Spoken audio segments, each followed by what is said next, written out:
Hello, ladies. What's up? It's Coach Steph. I am going to make sure that I am live.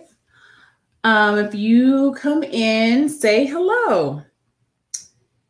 We've got a great topic for you today.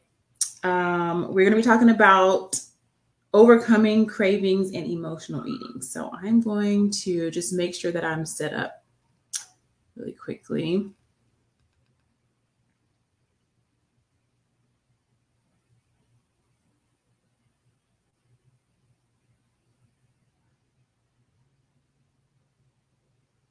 If y'all can hear me, say hello or make a comment. I'm using StreamYard today, so if you look in the description, you will be able to see a link, and that link will allow me to see your name. Okay, so somebody can hear me. Can you hear me? It says Facebook user. So if you allow StreamYard to see your name, I can see who is hopping on. I just want to make sure that I am hooked up properly.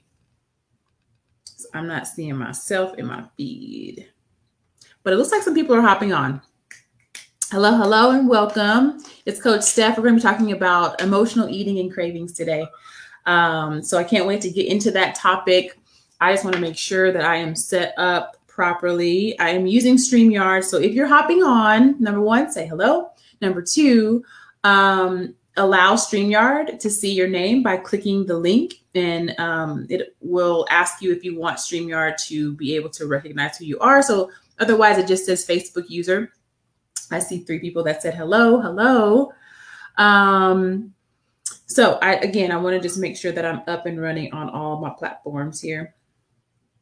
I'm using StreamYard. So I used this one other time, and I told myself I wasn't going to do it again, but I tried it again. So we'll see. We'll see if it goes well. Okay.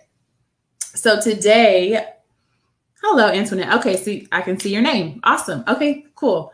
So we're going to be talking about emotional eating and cravings. So this is a really important topic, and I think a lot of people, including myself, pretty much most people emotionally eat in some form or fashion, right? So sometimes it kind of goes overboard, and it can affect your weight management. It can affect your goals, but we all do it to some degree. So the self-awareness part is super, super important. So as you are hopping on, say hello, and I'm going to get started in the training. So y'all know I love talking about stuff like this. So weight loss, but the mindset part, I love talking about it. It's my favorite topic. And it is what, if you can manage it properly, it is what gets you the results that you're looking for. Long-term. We're not talking about short-term results. We're talking about you becoming different, you being different, you showing up in the world different, you showing up in your journey differently, which means that your results are going to be different, right? They're not going to just be temporary. If you're doing temporary things and you're not being mindful, and you're not getting to the root cause of a lot of your eating, then you'll do a diet, and your diet will be temporary, but so will your results, right? So let's get into it. I think I'm up and running. Okay, so we're talking about emotional eating today. Okay, so what is emotional eating, right? Emotional eating is really when you're using food to comfort yourself. You're using food as a distraction to avoid feeling a certain feeling, right? Or you're using food as a way to actually express your emotions, right? So some examples would be like when you're stressed at work, you turn to ice cream, right? Or some examples might be when you feel lonely, you might turn to chocolate, right? Or even, and a lot of people don't think of this as emotional eating, but like if you're celebrating something, you're celebrating and you're turning to maybe alcohol, or maybe just overindulging because it's the weekend, right? I've had clients who are like, yeah, it's Friday. I've had a long day at work or a long week. And on the weekends, I feel like I should just be able to have whatever I want. So it's like a mindset, right? So I think one of the most important things to remember is that Emotional eating is not about food, right? So it's not that you're hungry, and we'll get into all of that in a minute. It's not that you're hungry, it's that you are using food as a comfort, you're using food as a friend, you're using food to help you distract yourself from your emotions. So that's what I mean when I'm talking about emotional eating. So what kinds of foods do you typically emotionally eat? So think about the last time you felt intense emotions, or maybe that you just weren't hungry and you ate anyway. Give me some examples. What are y'all dealing with? What are you seeing? What kind of patterns can you find in your own life? I just tuned in and you have me read in less than 60 seconds. It's a common thing, right? It's a very common thing. We tend to distract ourselves, and especially when it comes to Black women and us not feeling our emotions and starting to stuff it down, and don't feel, right? So what are y'all doing? What are y'all dealing with? What kind of foods do you turn to? Sweets, that's one for sure, because it makes you feel better, right? It makes you feel better. It makes you feel like temporarily it makes you feel better, right? But then a lot of times we will do that and then we feel guilty afterwards. So Antoinette says late night snacking because it's something quick, sweets and junk food. Yep. So another common one, obviously chocolate. I feel like sometimes people use like coffee as a emotional eating, like part of their emotional eating, because they feel tired, or if they feel, I know for me, and we'll tell them myself. So I would go to Summer Moon, which is like a coffee shop. And I'm not a coffee drinker. Like I don't drink coffee, but they have a latte that is so good. And it just makes you feel like you're just getting a warm hug, you know? And so I noticed that about myself. And I was like, oh my God, this is emotional eating, right? When you're turning to food because you're feeling certain emotions. So how do you know if you're an emotional eater? Okay, I'm going to give you some questions to really ask yourself, because this whole thing is about self-awareness, right? This whole thing is a mindset shift.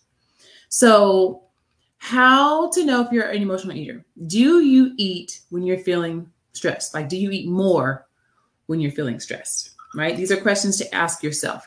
Do you eat when you're not hungry?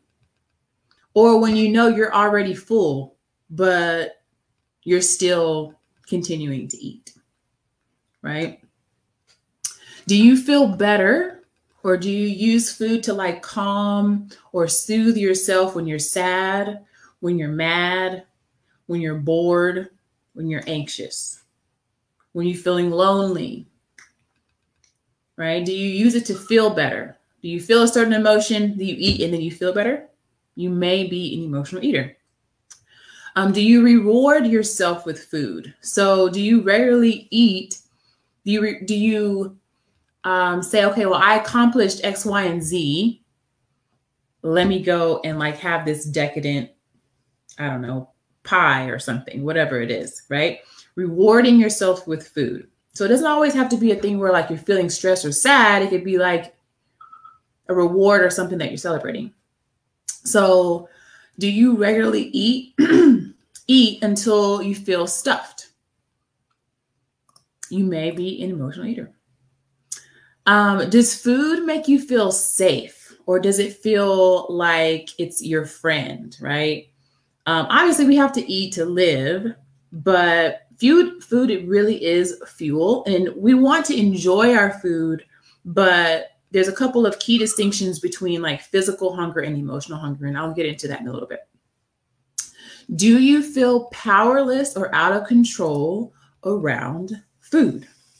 Right? So those are just some questions that you can ask yourself, like, am I an emotional eater? Like, is that something that I really need to like on my weight loss journey that I need to pay more attention to? So someone said, the I deserve this food. Yes. And that is also very common too, of like, I've had a hard week. I deserve to have something that I enjoy. And so really understanding what we're really saying. And I don't want to get ahead of myself. So I'm going to keep going. But yes, that's a good one. So why is emotional eating damaging?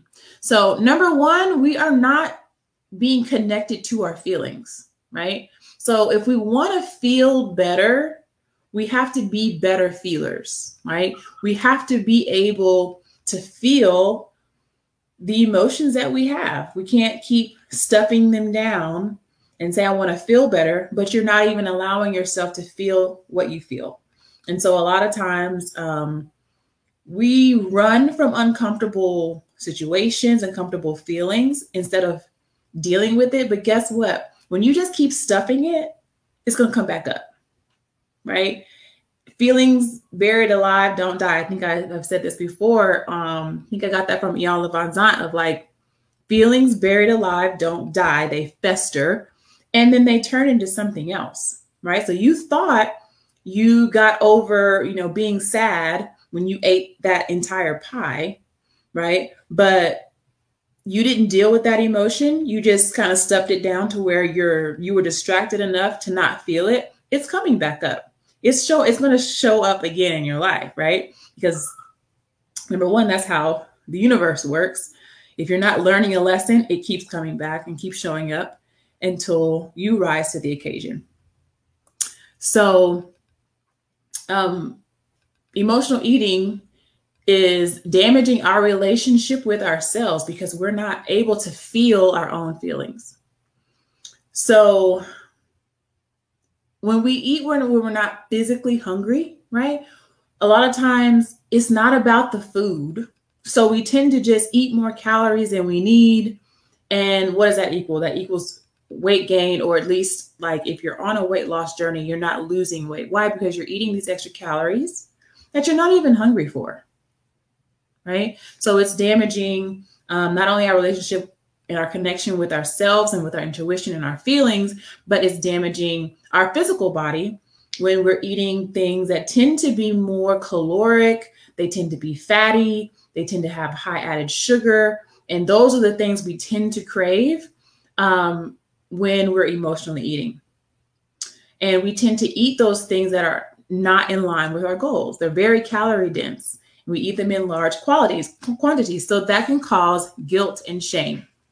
And then this emotional spiraling of feeling guilty. And then now you feel, not only did you feel bad in the first place, now you feel guilty because of the way you responded.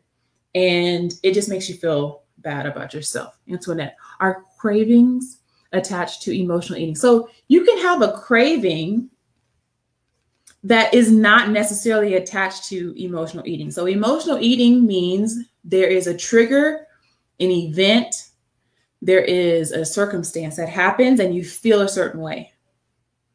Then you have thoughts about that event.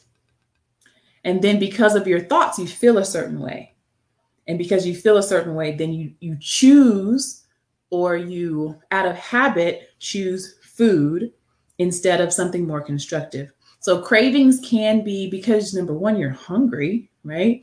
Cravings can be, I think you were the one that asked in the group about, could it be related to nutrient deficiencies? And that could be the case, right? Especially if you're a type of person who has been dieting and restricting and cutting out whole food groups. If you're a person who is not eating all day and only eating like from 2 to 6 or something like that, you may have nutrition deficiencies and your body is like telling you something. It's telling you, hey, we're hungry. That's more of a physiological need, right? Versus emotional eating. Yes. So Antoinette, whenever we're talking about emotional eating, it's just you eating because of emotion, not because of your any kind of physical need to eat. So our emotional eating can cause guilt and shame and emotional spiraling. So emotional eating does not satisfy. It doesn't satisfy you, right? It doesn't satisfy you once you're full. Why? Because it was never about the food anyway, right? It was never about your hunger anyway, your physiological hunger. It was always about this emotion that you're still left with after you finish your food. You may have distracted yourself temporarily, but again, it's not going away, right? So what really is happening? I kind of already alluded to this a little bit, but emotional eating happens kind of in a loop. So you have to think about, what are your triggers, right? Literally write these down. What are your triggers, right? Because you can decide now how you want to respond to those triggers. So maybe a trigger for you might be stress at work. It might be arguments with your husband or your kids. It might be, just overworked at work. I don't know. The triggers are different for everybody, right? It doesn't even have to be that. It could also be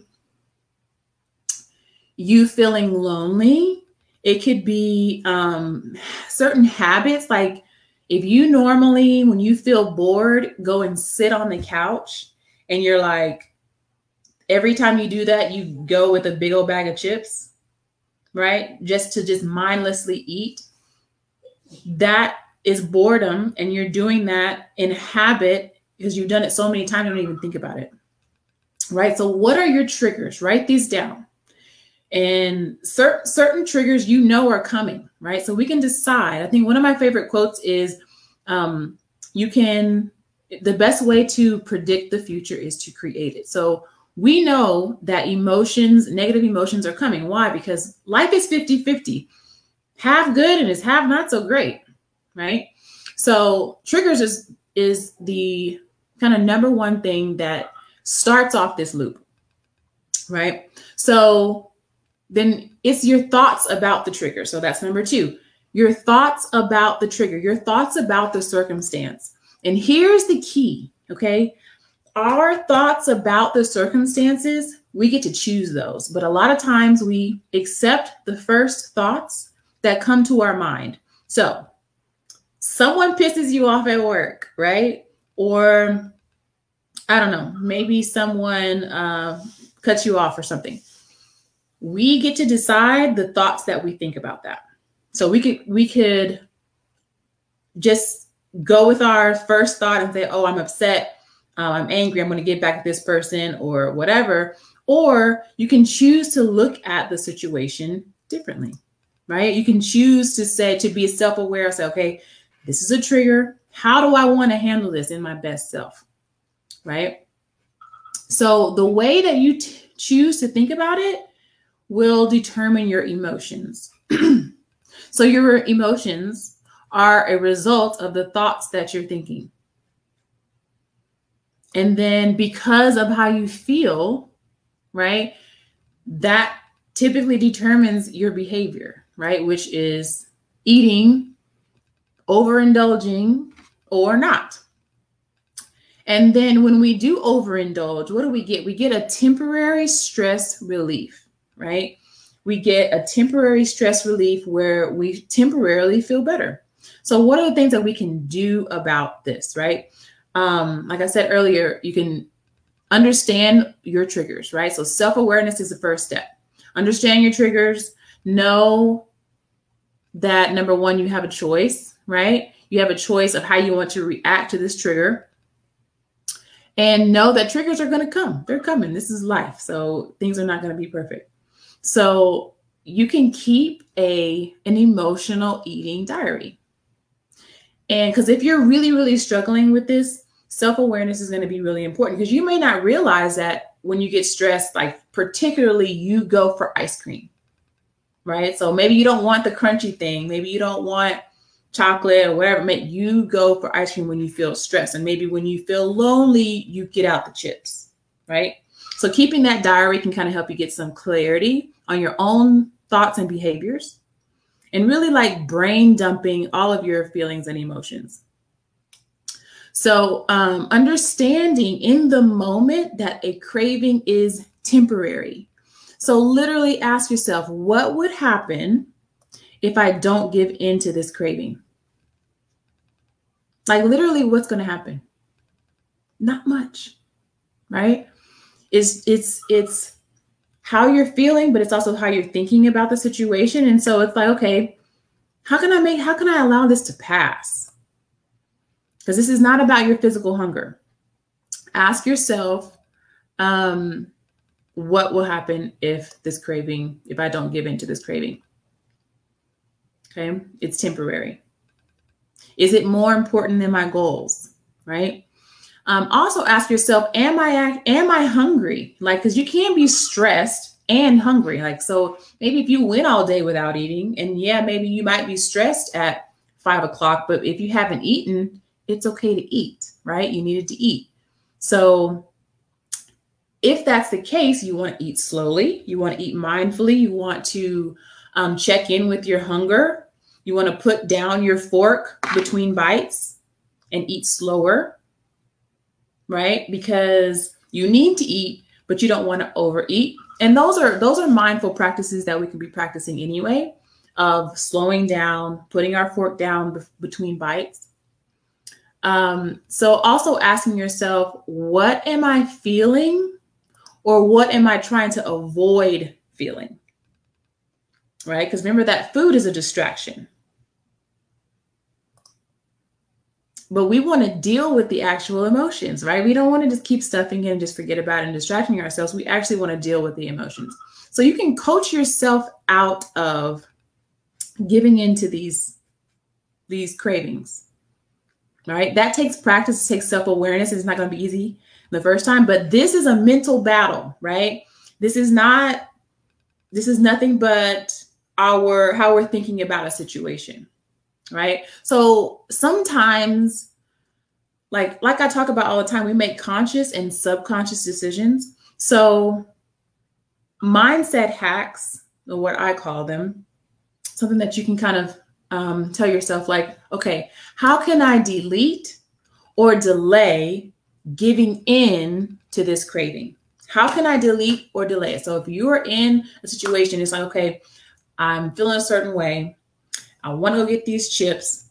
Okay. How can I either just say no, right? Coach myself out of it, or just delay it and just be like, okay, I'm going to go take a walk first, and then I'll come back. And if I still want it, I'll have some chips, right? That might be a first step for you. And if the cravings are really strong, or if you feel like you're not capable, even though you are, of deleting the craving, or just not, indulging, delay it for as long as you can, right? Just delay it. Just go do something else. Go put your mind, go work, go walk, go call a friend, right? We'll get into all the emotional replacements in just a second. So tell your brain, let me go do X, Y, and Z first before I give in, right? 9 times out of 10, you won't need to indulge in the practice of eating your feelings after you delay it. Why? Because it's temporary. These are temporary feelings, right? You do not have to accept the thoughts and the ideas that your brain offers you the first time. You can choose another thought. So it's really about taking ownership and no longer being a victim to following your every whim and just following just whatever I feel I'm just going to go do. No, we're strong-willed and strong-minded women. Like, we don't have to just fall by the wayside because all of a sudden we got a temporary craving, right? So, and understand that it's not about the food, right? It is about what you are feeling, and how can we deal with what we're feeling, right? Versus the distraction of eating. Okay, so let's talk about those replacement behaviors. So if you're watching, you can tell me what replacement behaviors have helped you. What are some of the things that you like to do, or maybe that have worked for you in the past? I'm going to kind of list off a few that some of my clients have used in the past, but you can also tell me yours as well. Number one brain dumping or journaling about how you're feeling. So I'm feeling a certain emotion. I want to go get the chips. I'm going to take out my notebook and a pen, and I'm going to write down how I'm feeling. Anything that comes to my mind, it's like a flow of consciousness. I'm just writing. I'm writing. And that is a release, right? That's a healthy way to deal with your emotions. You could call a friend, right? You could revisit your goals and write your goals down. Like if you have fitness goals and you're like, okay, I'm feeling this way, but I know I'm not really hungry. I'm just sad. Let me write down my goals. Sometimes, y'all, you might need to cry and pray. Right? You might need to put on some worship music, and you might need to just get in a quiet place and just literally pray and cry. Because that release of crying and allowing yourself to cry, because a lot of times we don't allow ourselves to get to the point where we cry, especially like if our kids are around, stuff like that. You have to feel like you have to be strong, and our kids need to see us cry, right? I remember my daughter told me one time, like, I've never seen you cry. And I thought about that and I was like, oh my God, I cry all the time. I was like, literally, I cry all the time.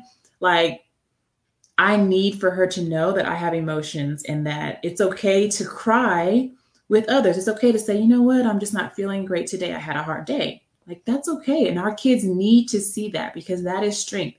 So that they know that they don't have to stuff their emotions too, right?